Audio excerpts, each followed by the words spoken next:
What breaks my heart is when we're not fully living each day the way we want to be, when we're dulling our senses and we're getting caught on social media and we're feeling badly about ourselves for not having or not doing enough. And this is our one chance at living this profound life experiment that we have.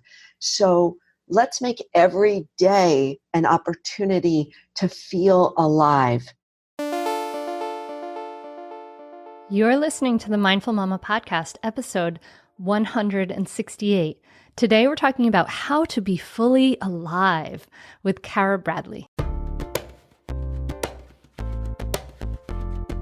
Welcome to the Mindful Mama podcast. Here it's about becoming a less irritable, more joyful parent.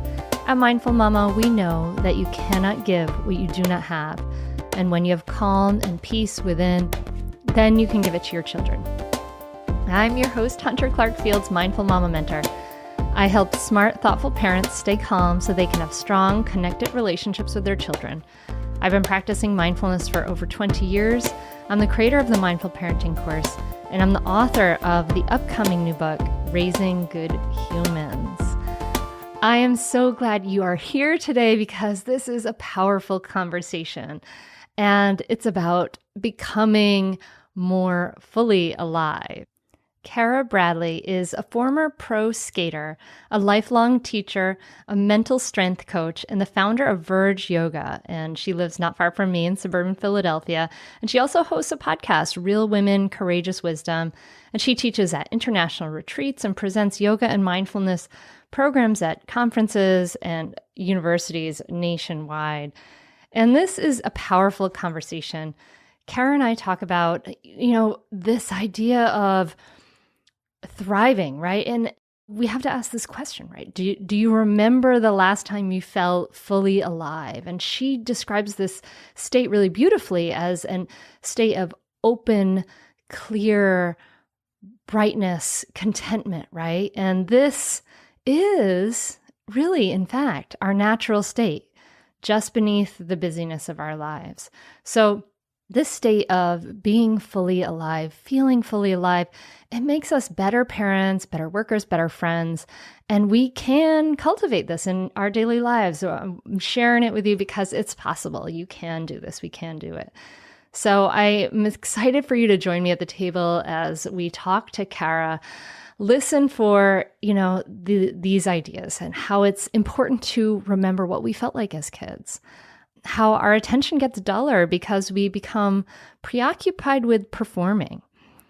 And then how we can design our lives around flow and becoming more fully alive. I know you are going to get so much out of this episode, my friend. And yes, it's very, very valuable. So before we dive in, I just want to let you know that if you're listening to this in real time, if you're listening to this on the day this comes out, I'm currently in my week-long silent meditation retreat. Oh my gosh. So I'll have to let you know how it is when I get back. And I'm also welcoming people into my group coaching programs for next year, or for the later half of the year, for August through September. And it's the Mindful Mama Transformation Coaching Groups. And it's a 5-month group coaching program with a sisterhood of other mamas who are not willing to settle for just getting through the days in a state of frustration and busyness and constant, who want to thrive, who want to find that calm and peace within, have the practices to do it. And we do it over a period of time because it took us some time to get here. So it takes some time to really build that foundation and that inner work to get to that place of thriving. So I invite you to join me. I would love to work with you. If you would love to work with me in the coaching groups, you can check it out right now at mindfulmamamentor.com/group coaching. And my team will help you out, get you into the right group. And I'm even happy to hop on the phone with you myself when I am not silently meditating all day, which should be very soon. All right, so check that out. That's at mindfulmamamentor.com/group coaching. And now, please join me at the table as I talk to Cara Bradley. Cara, thanks so much for coming on the Mindful Mama podcast. Well, thank you, Hunter. It's great to be here. I'm happy to talk to you. And you and I have kind of been in similar circles for a while. We're kind of close to each other geographically a little bit, but I went to your yoga studio and I was then very sad that I couldn't go to your yoga studio more often and that you weren't closer to me. And I was sad that I didn't see you because I think I was out of town when you came to visit and do a great workshop for our students. So thank you for that. It was a lot of fun. So you have been interested and fascinated by personal development and living really to your fullest and kind of the idea of our human potential for a long time. This has been a real passion of yours. And I know that you were a very intense figure skater too. So I'm just wondering, like, are these two things linked? And where did this passion for wanting to sort of get to our fullest potential come from for you? That's a great question. You know, it even goes back before my figure skating. I think when I look back in my childhood, and I think as parents, you know, it's important for us to remember how we felt when we were kids, because I remember what I was so incredibly interested in sunsets as a kid. And I would find my way to, we had this little cottage on the Long Island Sound in the summer times, and I would often go and sit and I'd watch the sunsets at night. And I remember my body feeling differently in different types of sunsets. Some sunsets were really orange, some were really red, some were cloudless. And I just remember spending that 20 minutes by myself, you know, 7, 8 years old, and just being with the sunset, you know. And I think as kids, we do this a lot and we forget to do it as adults. So it goes back to then. And I remember being very intrigued as to why. And my mother would ask me, why do you love sunsets so much? Well, then fast forward into being a figure skater. And, you know, I just have to say, I really wasn't a very good figure skater. I was very mediocre, but I loved it. Like, I loved everything about the whole process of putting your skates on and being out there on the ice. And I did skate before school often. Back then we had to do something called figures, which are figure eights. And you had to trace the figure 8 on your blade, and you were judged on the edge that you were able to hold or how your turn was. And my friends all hated figures. In fact, they don't even have figures anymore. I loved figures because there was something about the relationship between the mind and body that even back then as a 12-year-old, 13-year-old, I remember if my mind went too far ahead of me, or if my mind thought about something different, then I would often go flat on my blade. And so I became really intrigued with how could I stay in my body for the whole figure 8 so that I wasn't going to go flat on my blade. And I think that was really the seedlings for this whole exploration in human potential and mind-body connection that I'm into now. That's awesome. I love that image of you in the figures. You know, it brought to mind for me, I was a horseback rider as a kid, and we did something similar to figures called dressage, you know, where you have to do figure eights and 20-meter circles and stuff. And I was not into that. I did not like that at all. But I loved jumping. I love cross-country jumping. And the feeling of just being, it was that same feeling. It's, I guess, that, you know, that flow state of being like one with the horse. We're both connected. We're both focused on the same thing. There's no distraction. There's no room for distraction at all. Like, just as it would be for your figures, like there's no room for distraction when you're jumping a 3-foot stone wall. Like, it's a wonderful feeling. And it's an exhilarating feeling. It's interesting when I'm thinking back to what you said also about kids and sunsets. And a part of me wonders, like, do kids even do this anymore? Because we're so distracted now. But for us who did have those moments, I used to go down to the water. I lived in Rhode Island, and I used to go down to the water. I used to watch the sunset. And, for us who did have these moments, I think in a lot of ways there's like a dulling that happens as we grow older, as we're like, I've been there and done that feeling for almost everything in life in some ways. Like, I don't know. It's something actually I've been kind of noticing more recently, is this idea of like, I think maybe there is a natural, just, the way the mind takes shortcuts and labels and all those things, that we just don't see things with the same excitement and awe. It sounds like, I mean, from reading, your book On the Verge, and it sounds like I know I'm throwing a lot at you here, but it sounds like that's, in some ways, you're trying to like get to that fresh seeing, like where you, in the moment that you had as a kid. Yes. And as kids, we are naturally, or more naturally, in flow. We're more likely to be in this state where action and awareness merge, where we feel at one with the horse or the ice or the soccer ball or the piano or the coloring book, where we get lost in our sandbox, when we get lost in whatever it is we're doing, dancing in the backyard. And so as kids, we're natural flowies, we're natural flow junkies. And like you said, as we get older, we start to dull those senses. And it's not that necessarily our senses get dull, but our attention on our senses gets duller, because we start becoming more preoccupied with performing. How unfortunate, right, for our children that there's such an emphasis placed on performing. Back when I was a skater, I mean, I knew I wasn't as good as some of the girls, but it didn't really matter because I really loved it. And I didn't have the aspiration to necessarily go to the Olympics. I knew I didn't really have the right coaching, and my parents didn't have the money to really put forth, in order for me to get to skate at that level. But it didn't matter because I just loved it.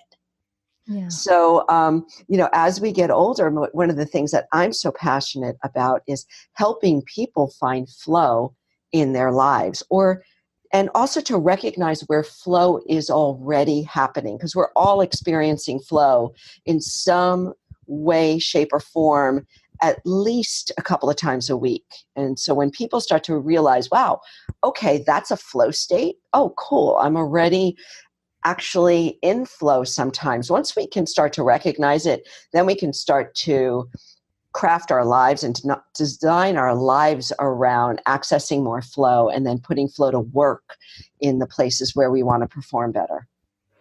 And playing devil's advocate here, why do we want to access more flow? Don't we want to get stuff done?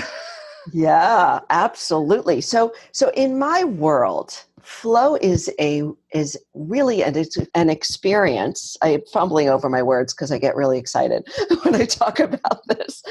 Flow is an experience of being fully alive. Mm-hmm. It's an experience when life just lights up. Our body lights up. Our brains light up. We feel engaged and awake in what we're doing. So flow is an optimal state of positivity, of happiness, of joyfulness, of well-being. And it's also a state where we just perform better. And perform, in using that word, is tricky, because perform, you could think of, oh, now I've got to be more efficient and more productive. Perform could mean just being there in the present moment with your child, as your child is explicitly explaining the day they had at school, and how our adult minds want to go and rush it along, or to get to the next thing. Being in flow and performing means really to shine in whatever it is you're doing in the moment, whether that be putting care into cooking a really great meal or in speaking at a sales meeting.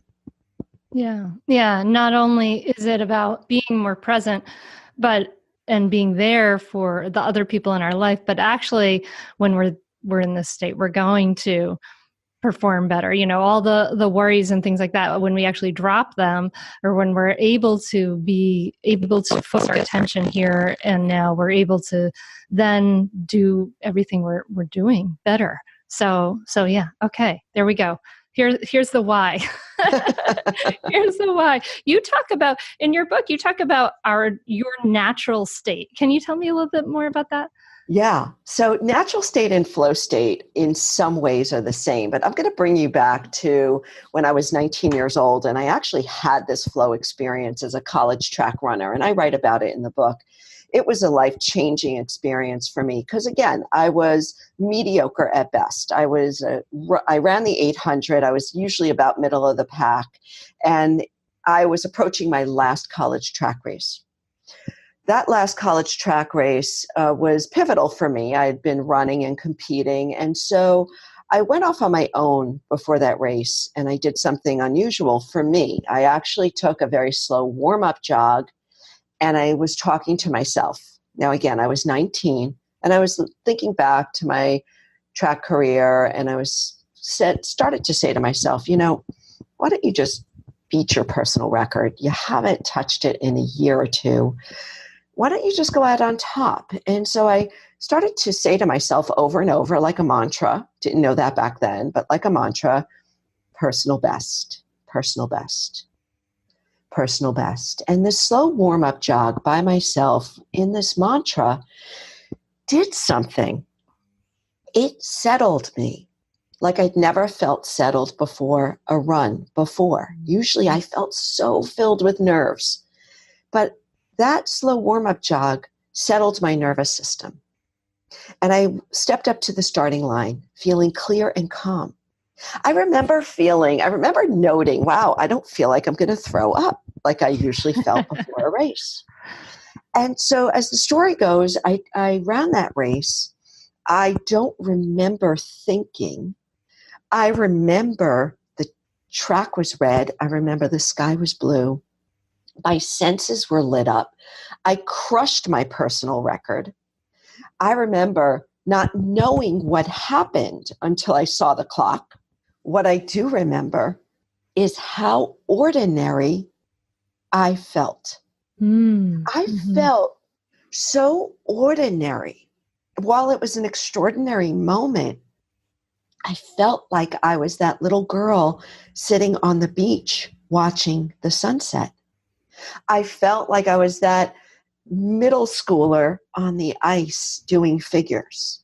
I remember thinking, wow, that was like, I felt really open and clear and bright. And so I started to look into this state of being when we are naturally clear and awake, when we are naturally engaged and alive.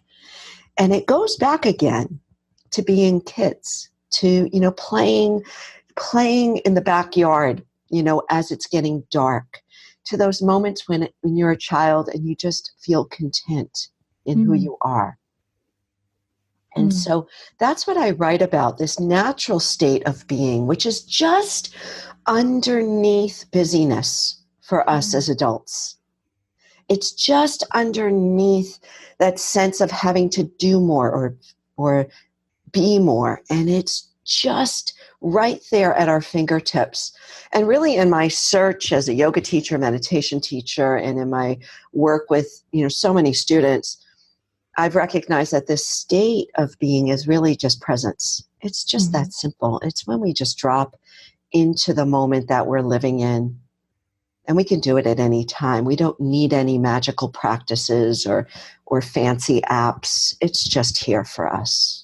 So what is getting in our way then? I mean, that's so beautiful. I love that. How ordinary I felt. And as you described that very beautifully, Cara, it brings me to those moments where I've just felt that clear, beautiful. I love that word, clear and bright, just here I am with the world, relating to the world in this, with nothing, no filter in the middle. So what is that? What is getting in the way of that? I guess maybe the Buddha might say it's our stories, our thoughts, and our thinking and all of that. What do you think? Yeah, well, it is. I think it's just our busyness. I think that if we could experience the joy and the fullness of being present more often, we would do everything we could to live there. Yeah.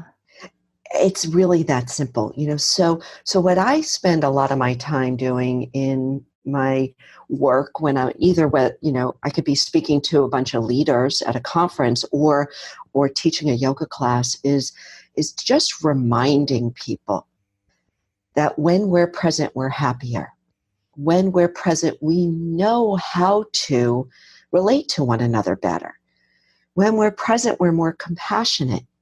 And when we're present, we actually think more clearly. We make better judgments. We are more creative.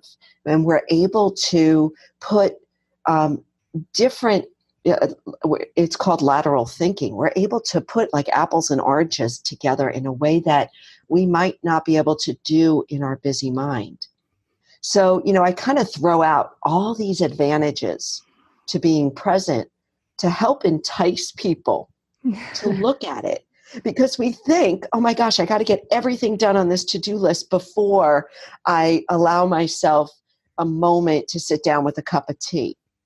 Well, how about if you sit down with a cup of tea for a few moments and really experience your full sensory awareness during that cup of tea, and then go ahead and head in to that to-do list more mindfully?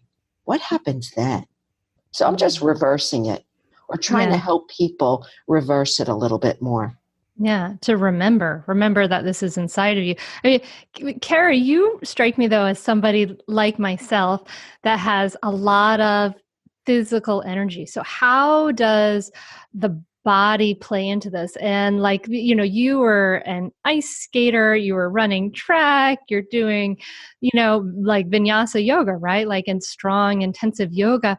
So sometimes I wonder, right, that I think part of this, at least for me, speaking to my own experience, is that one of the steps and the clues for me as a young person was, oh, I need to move this energy out of my body. Like I've got this energy and it has got to move. And I call it getting my yayas out.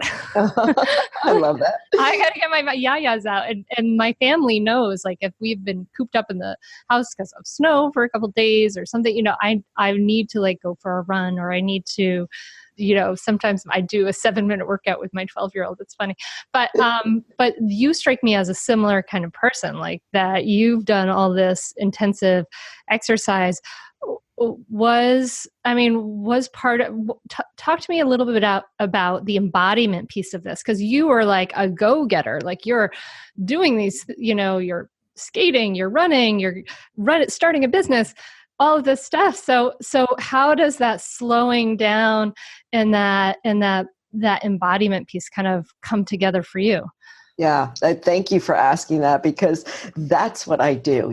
When people say, well, what do you do for a living? And I simply say, I help people get out of their head and into their body as fast as possible. Because when we are stuck in our busy mind, we become this brain on a stick, and we end up missing moments. Pema Chodron, who's a meditation teacher, I read a quote of hers years ago, and it stopped me in my tracks, and I think it really redirected my life. And what she said was, we keep missing moments that we're in. We keep missing stuff. And I thought in that second that I read that quote, I don't want to miss my life. So yes, to answer your question, I am totally about being in my body. I mean, that's really what I spend most of my day doing. I'll use my brain and thought, and of course we've got these intelligent minds, these intelligent brains. We don't want to just put that to the side, but we want to move and breathe and speak and live in a way that is more embodied, to use your word. When we are accessing our full capacity from our body to our senses, to our emotional intelligence and our mental intelligence, we're literally firing on all pistons as opposed to just relying on thought. So how do we do that? We do go out for that run. We do, do the yoga practice. We want to befriend our body and recognize that you're moving, like I say it in my book, movement is movement is movement is movement. And thank God my editor didn't chop that out, because I really feel like when we can look at our workouts or just a walk in the park and any kind of movement as this training to feel more alive, perhaps then we worry less about the steps taken or the calorie burn, and we start to befriend our bodies as this intelligent vehicle that can provide us with additional insight and wisdom to live more fully. So I say bring it all on, and let's bring it, let's put it all on the list as ways to train and to really put forth our full potential out into the world. So I get people moving at conferences. Oftentimes I'll jump on stage and I'll get people in their bodies, because, at conferences it could be like, oh my gosh, I have to listen to another 45-minute speech. And we get all in our head and we stop learning. It's why I think in schools, we got to get our kids moving more, even Amen. just for 5 minutes at a time. That does the trick. Mm-hmm. Yes. Yeah. Yes, I fully agree. And I love what you're saying about movement is movement is movement. It doesn't have to be the 90-minute yoga class. It doesn't have to be the fancy thing. It's about seeing it as training to be more alive, because I feel like our culture sets us up for this, such a negative experience with our bodies. We're either completely disembodied because we're just experiencing everything through the screen, or our bodies are something to be tamed and to be. Well, I love that reframing of it is an act of friendship. It's to move. It is an act of love. It is an act of training. And I really wish, I feel frustrated with this kind of often. I really wish there were a word for body mind. Like, mm-hmm. Why, we have in English 2 separate words for this thing. And it's not like it's separate. Like we have, we have part of our nervous system in our brain throughout every part of our body. And we have, that's completely interconnected. And when you strengthen the body, you're strengthening your mind, because you're giving your mind more energy and more, more fuel and all of those things. And when you strengthen your mind, you're strengthening your body. It's not like I feel very frustrated with the separation in our language that we have to talk about it. We're almost forced to separate it in the way our language is. Whereas even in the way I have asked you the question, right? It's like, I have to ask you separately about embodiment versus the mind. And it's not like that separation is a manufactured concept. It's very frustrating to me. I'm with you. I am the same way. And, I've called my business Verge Body Mind in the past, and I call myself a body mind teacher. So boy, would it be great if there was just one word for that. And I agree with you. So here's 2 things on that. One is, been in the fitness industry for over 3 decades. And I can honestly say, I feel like the fitness industry has hijacked movement. They've hijacked movement in the way that we feel bad if we're not, kicking butt every day. We feel badly about ourselves if we're not doing the fancy, spin class or at the best yoga studio or this or that. When moving is our birthright. Yeah. And we could move so simply and do so much for us. 15 minutes a day. I think it's Harvard Medical School says, 15 minutes a day of movement is really, it's not to say it's enough, but it is your baseline for a healthy lifestyle. And so I've had people come up to me at conferences in the past after 4 minutes of movement, and have said to me, my gosh, I never realized I could move like that and feel so good. And so I'm with you, Hunter. Like, let's reframe this. And then from the mindfulness aspect, to think that mindfulness is just about noticing thought, coming back to breath, being, noticing thought, not getting distracted, it makes it all neck up. Mm-hmm. How do we make this about our whole being? What I've tried to do and what I speak about a lot is state training, or noticing what is happening in your state of being. What's happening in my heart? What's my heart rate doing? What's my breath pattern doing? How do I feel right here, right now in this moment? And making our state our priority. So that's just been my clunky way of trying to pull it all under the same umbrella and working it all together. Because what's so cool, and then what we're learning so much right now from science, is that every emotion that we have has a breath pattern associated with it. So anger has a breath pattern, our own unique breath pattern. So my anger I may have a different breath pattern than you, but every single emotion I have has its own breath pattern.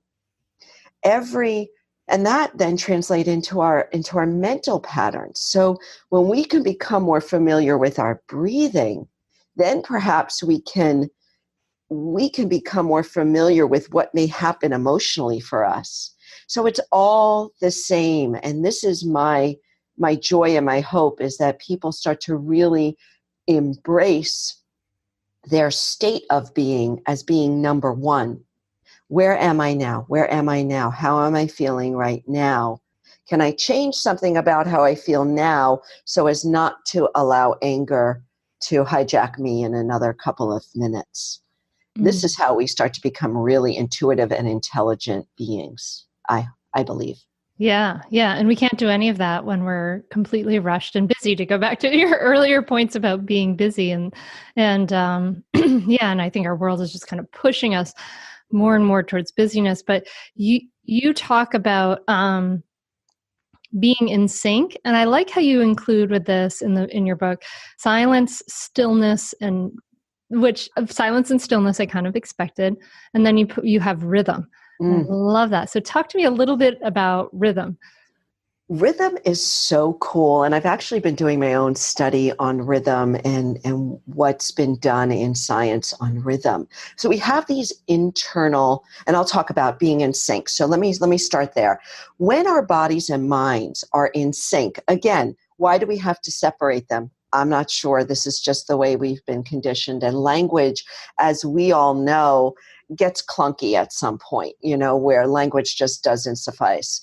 But when our bodies and minds are in rhythm, when we feel like we're in flow, when we feel like, oh, everything's just kind of working out right now and I feel good and I'm doing really well, there's something called coherence that's happening in our nervous system. Coherence is when all of our systems, our autonomic nervous system, our endocrine system, cardiac system, muscular system, everything's just kind of humming, right? You can call it homeostasis. Our being is doing the best it can to get back to that state of coherence in every moment. It's how we survive, right? We want to be in this balanced state.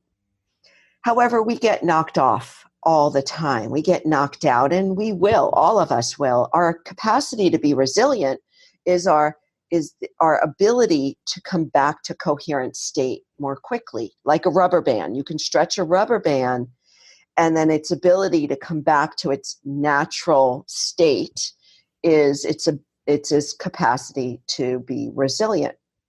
So what happens for us is that we get out of whack. We all do, out of balance, out of whack. Now, what would we do with a child, a baby? Let's go to an infant that's crying.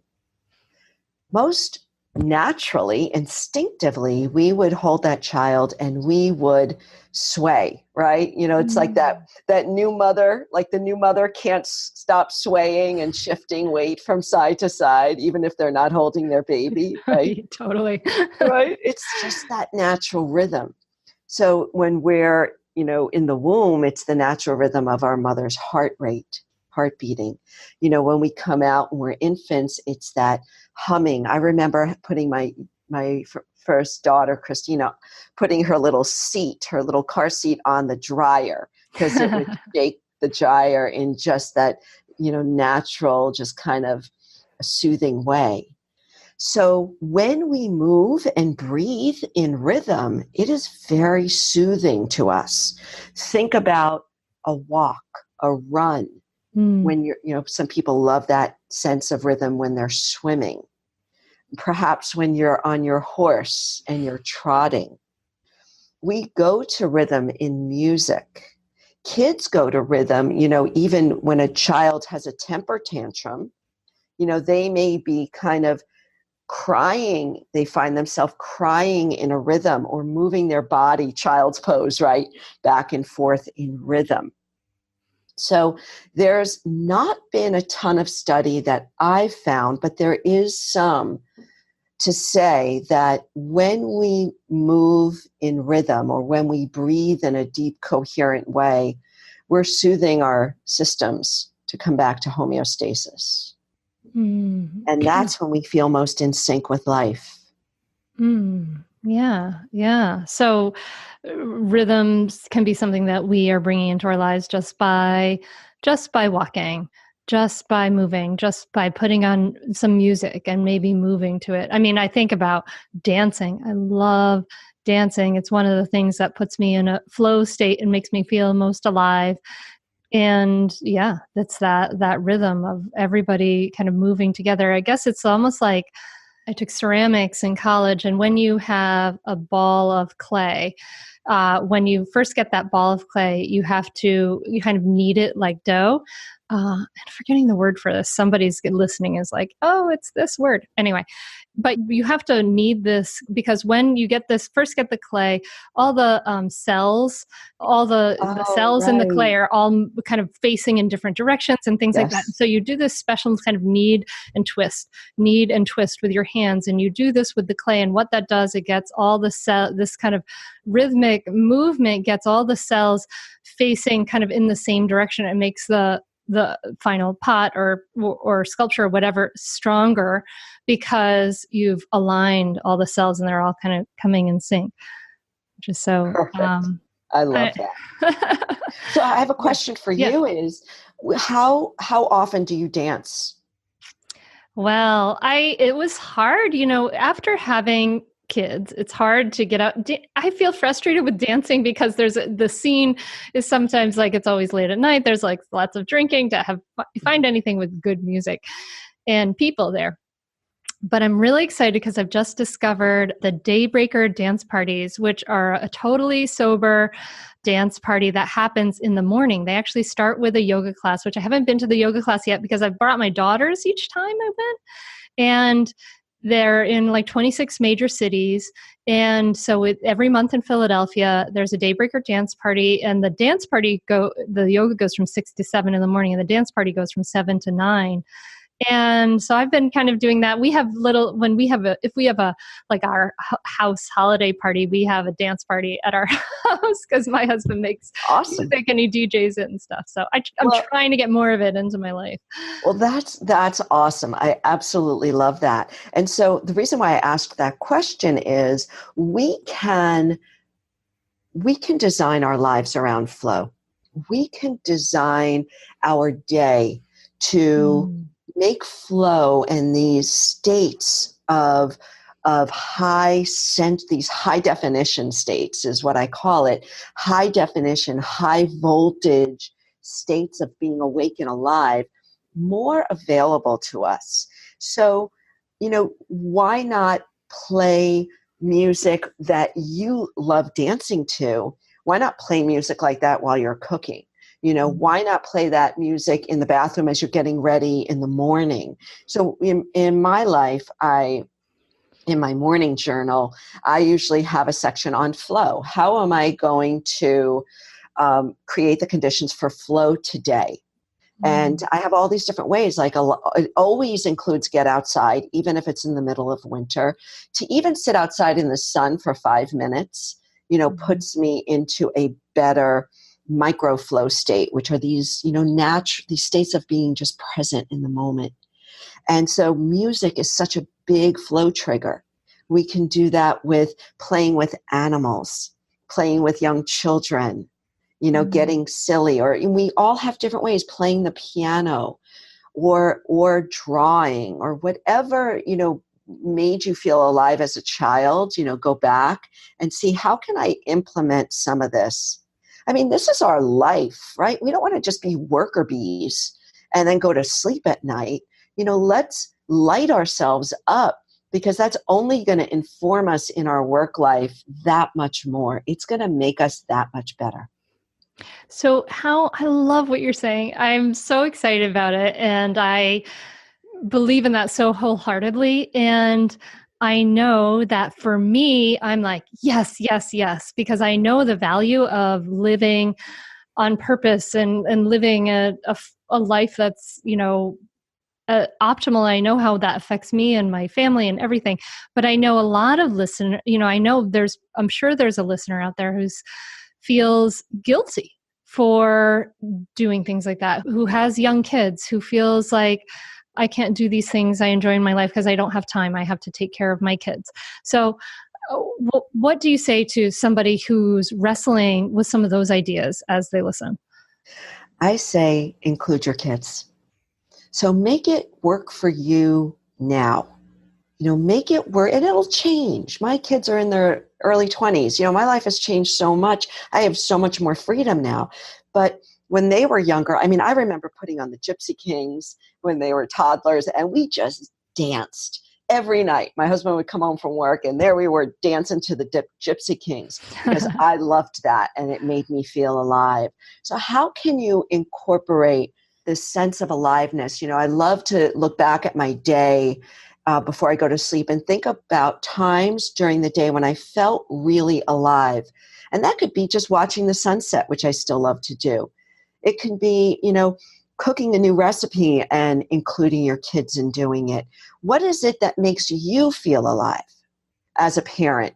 Not necessarily like what's going to increase my kids' IQ so that they get into the best college. Come on, let's think about like what makes you feel fully alive. And some of that you might be able to do with your kids. And you know what? It's going to help them feel more alive as well. So, I don't know. The thing that breaks my heart, and I often ask other people this question, like, what breaks your heart? What breaks my heart is when we're not fully living each day the way we want to be, when we're dulling our senses and we're getting caught on social media and we're feeling badly about ourselves for not having or not doing enough. And this is our one chance at living this profound life experiment that we have. So let's make every day an opportunity to feel alive. Sometimes feeling alive is in the tough moments.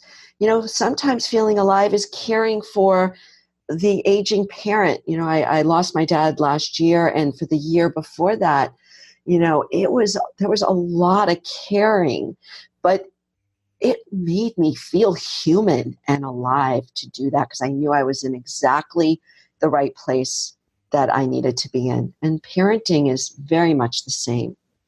So how can we feel more alive every day? And the rest will come.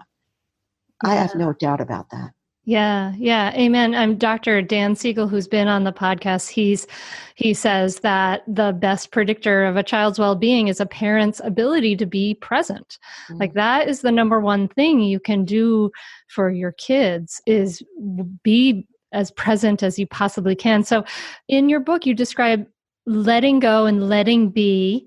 And I love that. And you say, are you forcing, fixing, or fleeing? And so maybe we can kind of finish with this idea, like when we have kids and we are so like, your world is turned upside down. You're like, oh my gosh, I have to keep them safe. This is the most important job. And also our ego is involved because our kids are a reflection of us. And it's really easy for parents to get really controlling and to create a relationship that's that can have a lot of antagonism kind of back and forth. And knowing that maybe sometimes we need to let go a little bit more, we need to give them a little bit more autonomy sometimes, we need to let them be a little more sometimes. How can we do that? Talk to me a little bit about letting go and letting be. Oh boy, that is a big subject, and it's two little words. Let's just talk about the words let go.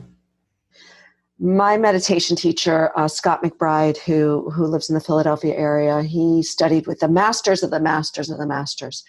And he told us once in class that one of his teachers, Trungpa Rinpoche, said, if I could just give 2 words for all this practice, for everything that we're doing here, and all this time spent in meditation and study, it would be let go.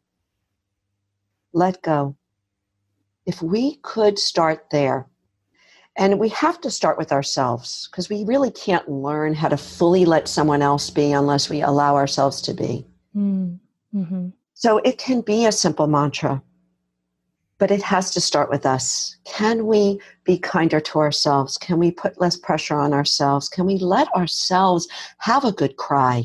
Can we let ourselves dance? Can we let ourselves just be and not have to do 5,000 things in a day? Let go, and then we start to allow others to let go.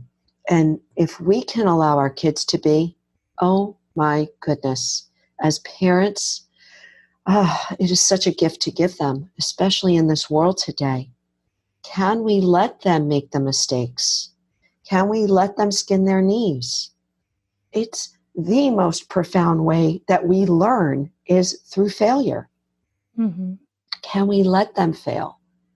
And I know it's not easy. Believe me, I've, looking back at the way I parented my children, knowing now what I know now, I would have let them skin their knees a little bit more often.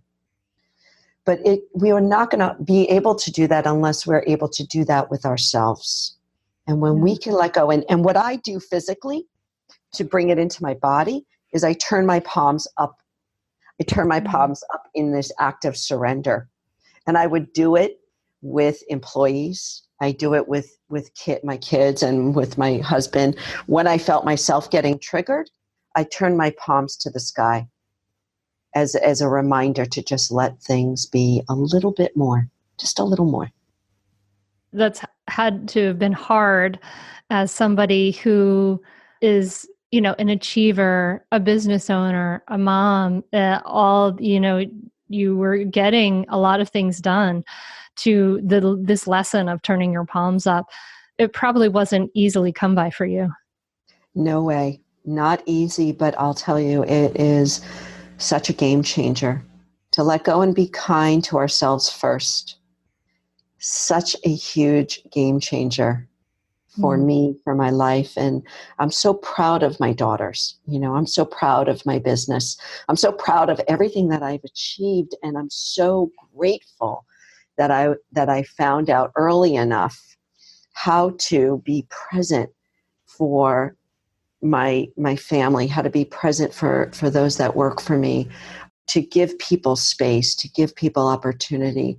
And it not only has made just the path that much more enjoyable to walk on, but it's also made things easier in respect for me. I don't have to make it all happen myself.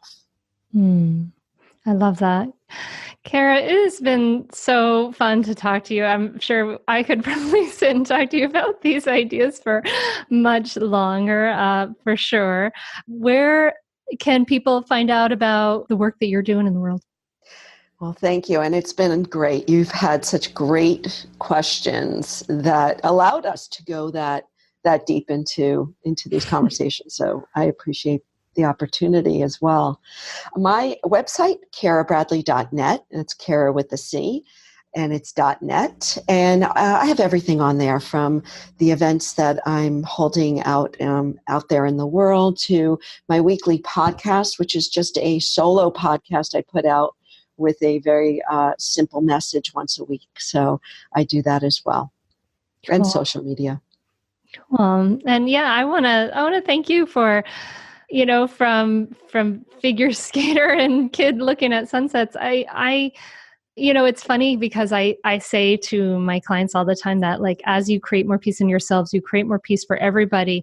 And I think yet you're clearly a living example of that. Like, and for the listener, you don't even have to have as wide a reach as Cara does to be able to do that. But what you've done, Cara, in the world, as far as like looking at yourself, just looking at how can I show up more fully, you have shown up more fully. And when the way you've done that has been a gift to all of us, and has been to, the ripple effects, I'm sure, are wider than you can imagine. And so I really appreciate the way your wisdom and what you're sharing with us today, and the way you're showing up. Thank you.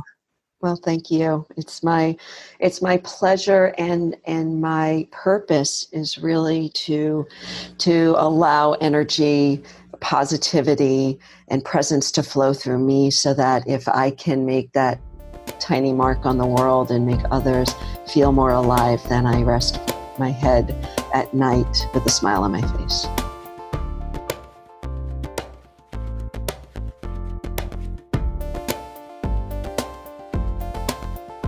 Thank you so much for listening. What a great conversation. I really enjoyed talking to Cara. She has so much wisdom, and I think we need to take it, right? Our lives are, fleeting. We need to, why not be fully alive? Why not live to that potential of really incredible vivacity with life, right? This is what we want. That's what I want anyway. I love that idea about, just remembering what it felt like when we were kids, and this idea of that we get preoccupied with performing. And this, we can get more flow, more fully alive in our lives. This state of open, clear, bright, content. Yes, yes, yes. I love that. So if you are wanting more of that, this is what we work towards in my Mindful Mama Transformation coaching groups. It's a small group coaching program, and it will be running from August through December, but we are welcoming people now. There are a few spots left in the coaching groups, and I would love to work with you. So if you want to work with me on these things, please go check it out at mindfulmamamentor.com/group coaching. That's mindfulmamamentor.com/group coaching. And I'm happy to even hop on the phone with you to chat about it. So I hope you loved this episode. Please share it. Please let the world know. And so everyone can become a little more fully alive, right? This is what we need to help people become more fully alive. I truly believe that. So I wish that for you as you go into this week, and let us work towards, becoming more fully alive together. Yeah. All right. Have a great week, my friend. Namaste. Are you a mom who wants to feel less stressed and enjoy motherhood more? Do you want to be calmer with your kids and be more present for all of your life? I'm a mom who has gone from really being stressed and yelling when my kids were young to having a more grounded, more at ease relationship with life, and having more enjoyable cooperative relationships with my kids. And I've shown hundreds and thousands of women around the world how to do this. And I want to show you how to do it too. So if you are currently feeling stuck or stagnant, this is definitely for you. I've created a free downloadable Audible training, Mindfulness for Moms, the superpower you need. And it will show you how to respond rather than react, how to let go of stress and feel more grounded in seconds, how to have a smoother day today and become more present for your kids for a lifetime. To get on this audio training absolutely free, simply visit the website www.mindfulmomguide.com.